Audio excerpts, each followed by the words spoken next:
கேட்டிய கிளி முதுகும் ஒரு கதையண்டு. இப்ப நான் நிக்கிறேன் வெம்பிலியில உள்ள ஹை ரோட், வெம்பிலி ஹை ரோட். காலையில் ஒரு வீடியோ போட்டிருந்தான், அந்த ஃபயர் நடந்து இந்த ரோட் எல்லாம் க்ளோஸ் சொல்லி போட்டிருந்தான். இப்ப பேக் டு நார்மல், எல்லா இதுவும் முடிஞ்சு பழையபடி பிசினஸ் எல்லாமே ரன் ஆயிருக்கு. இன்று ஃபுல்லா இந்த ஐடில் உள்ள அவ்வளவு பிசினஸும் க்ளோஸ் தான்.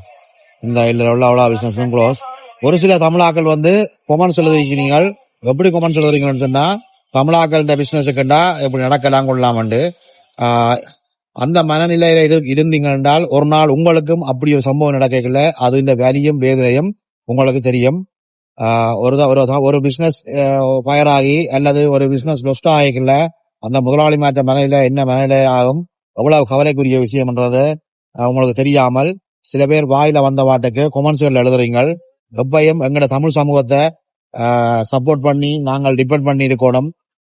ஒரு தமிழ் முதலாளிக்கு இன்னும் ஒரு தமிழ் முதலாளி அல்லது இன்னும் ஒரு தமிழாக்கள் சப்போர்ட்டா இருக்கணும். இந்த காணொலி கூட ஏன் செய்யணும்னு சொன்னால், இந்த காணொலியை பார்த்துட்டு நிறைய பேர் வெம்பிலி ரஃபிக்கா இருக்கும், வெம்பிலிக்குள்ள விரையிலாது அல்லது தமிழ் கடைகளுக்கு ஒன்றும் விரையிலான்னு சொல்லி நீங்க நினைப்பீங்க காட்டுதான்.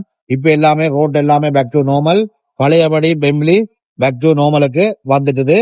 நீங்கள் வளமையா வார மாதிரி வெம்பிலிக்கு வந்து உங்களோட சாமான்களை வாங்கலாம்.